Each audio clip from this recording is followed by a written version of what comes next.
2014.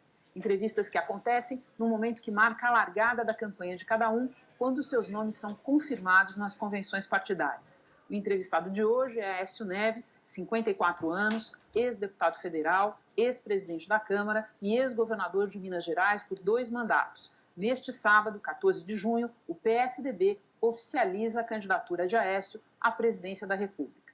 Boa noite, senador. Obrigada pela presença. Senador, vamos começar avançando no tempo, indo até 1º de janeiro. O senhor passou a eleição 1º de janeiro. O senhor concorda com o diagnóstico de que quem quer que se eleja, inclusive a própria presidente para um 2º mandato, vai ter que cortar despesas e elevar tarifas? Renata, boa noite. Boa noite aos telespectadores. Se formos prever o que pode acontecer, é claro que o sentimento que existe hoje dos especialistas, de quem acompanha com maior profundidade o cenário econômico, é que não teremos um ano difícil, não teremos um ano fácil, teremos um ano difícil em 2015. Mas eu acredito que, na eventualidade, vitória do nosso campo político, pela clareza das posições que nós temos tido, pelo time que nós temos mostrado ao Brasil, pela capacidade desse time, eu acredito que nós teremos um cenário muito mais adequado e muito mais positivo para que as dificuldades não sejam tão grandes do que se vencer o atual governo. Economia, Renata, é expectativa. A vitória do atual governo gerará expectativa novamente inflacionária, de descontrole fiscal, de absoluta falta de transparência nas contas públicas. A nossa vitória, eu acho que ela pode trazer um efeito inverso àquele que nós assistimos em 2002, quando houve a vitória do presidente Lula. Pela incerteza que aquela vitória trazia, você se lembra que houve disparada do dólar, um pique inflacionário, que depois foi corrigido a partir da chegada do Palocci ao governo e da manutenção daqueles pilares macroeconômicos que foram herdados do governo anterior.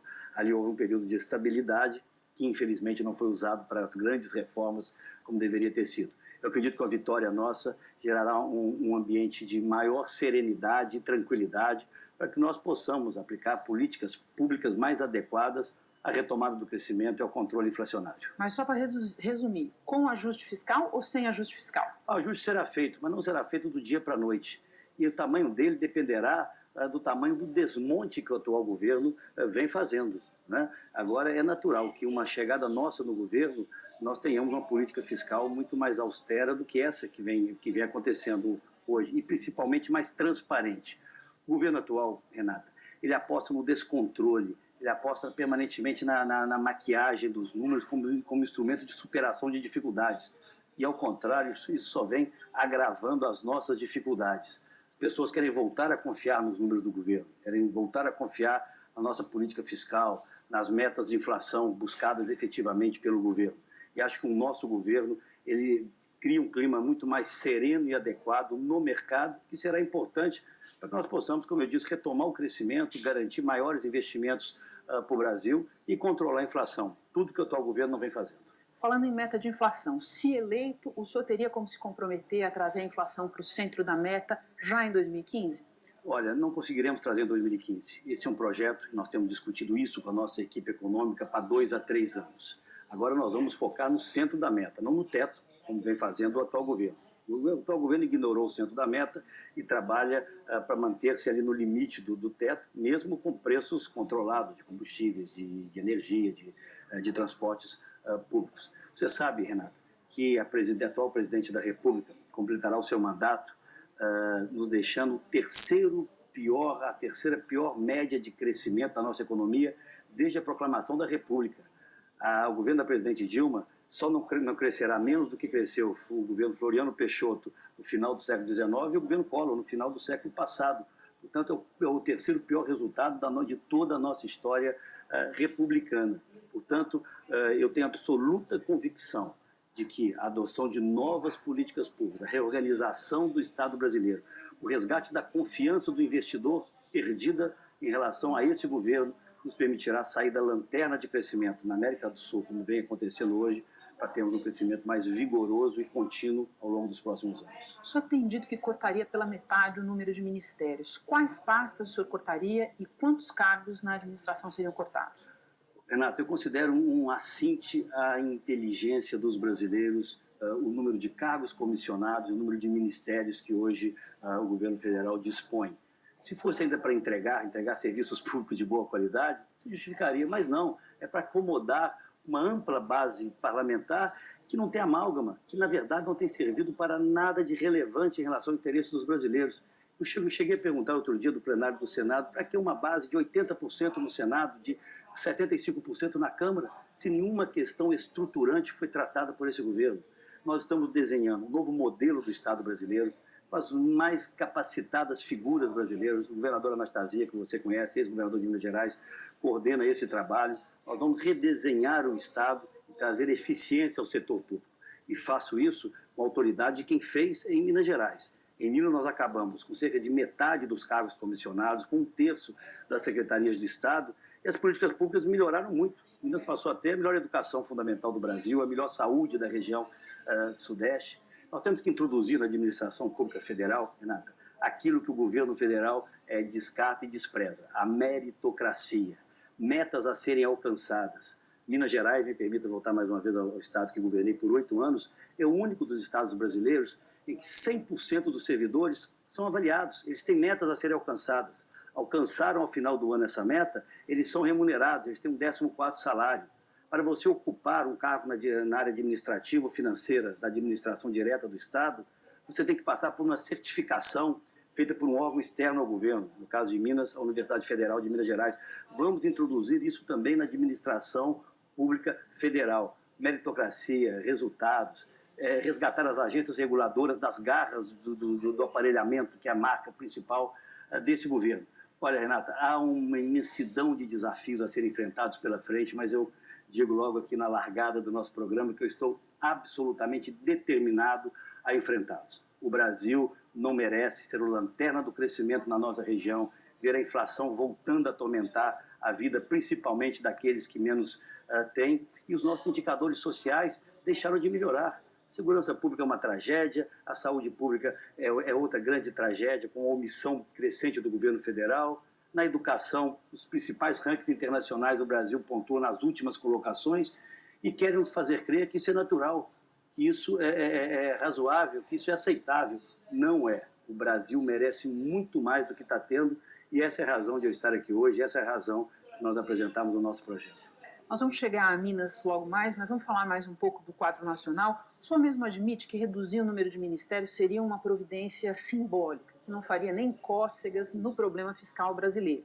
A gente sabe que do total das despesas do governo, mais de 50% correspondem aos programas sociais e aos benefícios da Previdência. O senhor mexeria em algum desses itens? Não pense em mexê-los, nós vamos qualificá-los. Nós vamos qualificar os gastos sociais do governo, nós vamos acompanhar os resultados de cada uma dessas ações. E nós vamos tirar determinados programas dessa guerrilha eleitoral.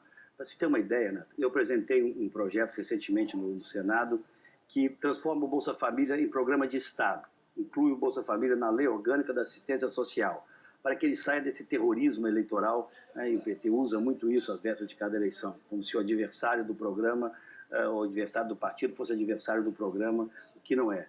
E pasmem, o PT vota contra, o PT prefere ter programas sociais que avalia pouco, ele qualifica pouco esses programas, mas na verdade se apropria deles eleitoralmente. Nós temos que ter uma maior grandeza, uma maior generosidade para considerar aquilo que atende a população como programa de Estado e não de um governo. Eu vi nesses últimos dias a presidente da República se referindo a programas do governo e dizendo que a oposição queria se apropriar, usou um termo até um pouco mais chulo do que esse, pegar uma carona nos programas do governo. Meu Deus, como programas fossem de governo. Seria o mesmo que eu dissesse, olha, a presidente está pegando a carona no Plano Real ou está pegando a carona na Lei de Responsabilidade Fiscal, que foram implementadas do governo do presidente Fernando Henrique. Não é nada disso. O Brasil de hoje, Renata, é uma construção de muitos governos e as coisas boas têm que ser continuadas e aprimoradas. E é o que nós vamos fazer.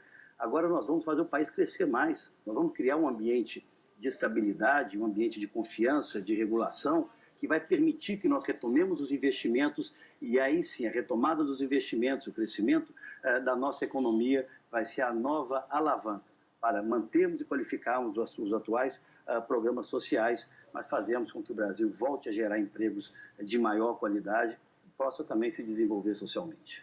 O senhor defende a manutenção também da política de valorização do salário mínimo do governo Dilma, mas a gente sabe que a maior sobrecarga para o governo não é o reajuste do salário mínimo, é a revinculação desse reajuste aos benefícios pagos pela Previdência. O senhor mexeria nessa vinculação? Hoje não há espaço para se fazer isso. E, na verdade, essa política do salário mínimo é uma política aprovada pelo Congresso Nacional. Mais uma vez, gosta o governo de apropriar-se dela. Foi aprovada e discutida no Congresso por todos nós. Não há necessidade de mexer no ganho real do salário mínimo, até porque esse ganho real ele veio ocorrendo desde o governo do presidente Fernando Henrique. Nem nos benefícios da Previdência? Mesmo tendo o presidente Fernando Henrique enfrentado um quadro hiperinflacionário, você se lembra disso. O presidente Fernando Henrique, né, recebeu um quadro inflacionário de mais de 900% ao ano, né, e entregou isso com 12%. Mesmo assim, uma cota desses 12% foi o efeito Lula, né, a partir de 2012. 900%? 916% ao ano, no ano de 2004. Se você quiser a média dos 4 anos anteriores, era mais de 2.000%. Essa era a inflação anterior. A presidente da República, agora nesses últimos dias, também fez uma comparação que não é honesta, não é correta para com os brasileiros. Olha, a inflação do meu governo ficou em torno de 6 e pouco por cento, do governo Fernando Henrique, ao final era 12,5%. Meu Deus, vou repetir o número. Fernando Henrique enfrentou o quadro hiperinflacionário com o Plano Real e herdou uma inflação de 916% ao ano. Ela veio até o último ano, até o último ano do seu governo, 2001, com a média de 6,5%, e ela sobe a 12% exatamente pelo efeito Lula após a sua eleição. E a presidente recebe uma média do segundo mandato do presidente Lula de inflação em torno de 5,1%, a média do segundo mandato, entrega em 6,5% com preços controlados.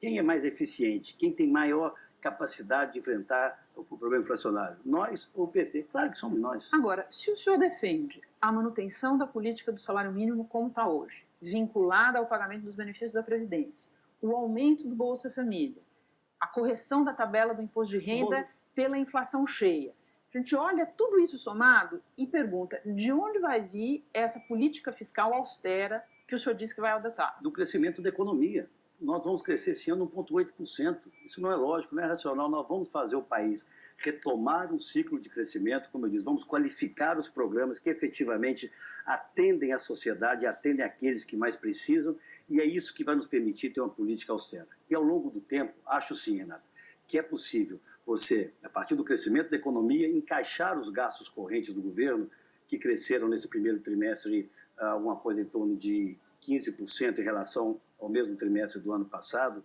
contra um crescimento da receita em torno de 7,5%, ao longo do tempo nós temos que ter uma estratégia de encaixar o crescimento da economia, dos gastos do governo, dentro do crescimento da economia. É isso que vai nos permitir... Por lei, senador? Não, eu acho que por uma política fiscal transparente, por uma simplificação do sistema tributário na largada. Eu tenho dito, Renata, que uma medida eu tomarei no primeiro dia de governo, obviamente, se vencer as eleições. Além do corte de ministérios, de um novo desenho, um redesenho da máquina pública, com o retorno e o resgate da importância das agências reguladoras, que seria a criação de uma secretaria extraordinária para a simplificação do sistema tributário. Inclusive, nós estamos trabalhando já nisso. Recebi inúmeras contribuições, associações comerciais, federação de indústria, de federações setoriais.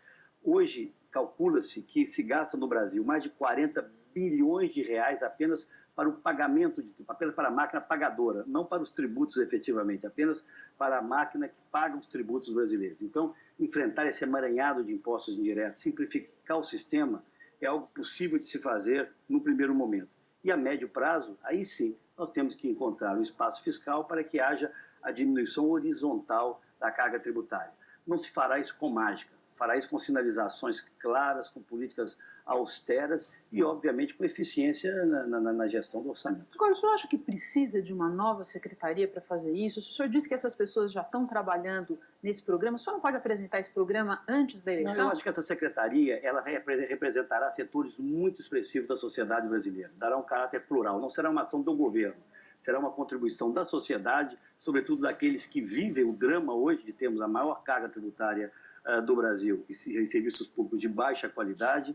Eu acho que essa construção consensual me permitirá uma facilidade maior, me dará uma condição melhor de aprová-la no Congresso Nacional, porque nós estamos falando de propostas que terão que ser aprovadas, né? Não governarei por decreto, governarei com a participação do Congresso Nacional. Acho que esse prazo é um prazo razoável, se pudermos terminar isso um pouco antes, melhor ainda, mas essa comissão ela será o retrato, será o reflexo de um sentimento amplo do setor produtivo brasileiro. Eu acho que com essa legitimidade, e a intenção é essa, nós teremos a melhor condição de aprová-la no Congresso Nacional. Agora vamos passar em revista. Bolsa Família, ProUni, Pronatec, Minha Casa Minha Vida, essas são marcas dos governos do PT, dos governos Lula e Dilma, e o PSDB, seu partido, não questiona nenhuma delas diretamente. Qual seria o projeto, qual seria a marca nova que o senhor iria apresentar? Você coloca um tema muito interessante, Renata. O governo do PT é um governo aficionado em marcas, e não nos resultados dos programas. O que é o Bolsa Família? O Bolsa Família é a junção, unificação do Bolsa Escola, do Bolsa Alimentação e do Vale Gás, que vieram do governo do PSDB, do presidente Fernando Henrique. Mas levados a uma escala muito diferente. Inclusive com um cadastro que já tinha 6.900.000 beneficiários. Hoje são 13 milhões de famílias. Essa foi uma virtude que eu reconheço no presidente Lula. Aliás, eu reconheço duas grandes virtudes no presidente Lula. Uma foi essa, a segunda foi essa, a unificação desses programas de transferência de renda. Acho eu até que nós deveríamos ter feito essa unificação lá atrás.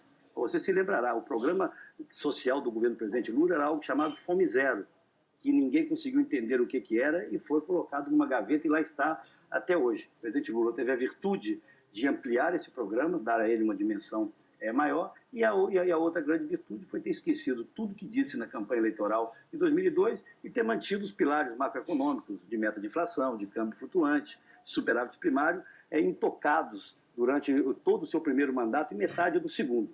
As coisas começam a desandar quando há o início de flexibilização dessa construção macroeconômica. O programa, você citou o Pronatec, é um belo programa. O Pronatec em parte, o governo do PT terá enorme dificuldade de reconhecer isso, inspirado no programa que eu fiz em 2008 em Minas Gerais, chamado PEP, um programa de ensino profissionalizante, que ao invés de construir escolas técnicas, alugava as áreas, compartilhava isso com outras escolas. Foi dada uma dimensão maior a isso. O que dá certo, nós temos que melhorar. A administração pública, Renata, é isso, é você buscar as boas experiências e aprimorá-las, adaptá-las às circunstâncias da área que você governa, da região em que você governa. Quando eu governei Minas Gerais, e Minas virou um benchmark, uma referência, inclusive internacional, o Banco Mundial tem o nosso modelo de gestão como referência para outros estados subnacionais no mundo. Quando eu vejo outros estados brasileiros, e foram vários, e outras partes do mundo, como o México hoje, por exemplo, implementando medidas de avaliação de desempenho, de meritocracia no setor público, que nós implementamos em Minas Gerais, eu aplaudo. O governo não. O governo diz que nós estamos usurpando os seus programas. O que for bom, o que vier de bom nesse governo, nós vamos aprimorar. Agora, nós sabemos gerir. Nós não vamos permitir que esses programas sejam geridos por um Estado absolutamente aparelhado e ineficiente, como acontece hoje. A gente volta a falar já já sobre o que dá certo e o que dá errado. A gente vai fazer um pequeno intervalo e volta daqui a pouquinho com a entrevista do senador Aécio Neves no Globo News Eleições.